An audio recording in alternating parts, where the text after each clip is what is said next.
Guys, ito panoorin nyo. Sa ibang bansa itong video na to. Ang galing nitong mga driver na to.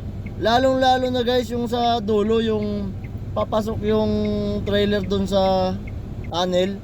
Panoorin nyo guys kung anong ginawa niya dun, kung paano niya naipasok yung truck dun sa tunnel. Saktong-sakto lang yung one. Tsaka panoorin nyo kung paano ginawa niya doon. Napakagaling tong driver na to.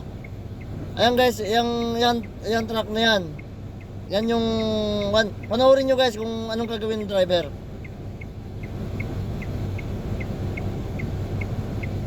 Ayun, galing. Napakagaling.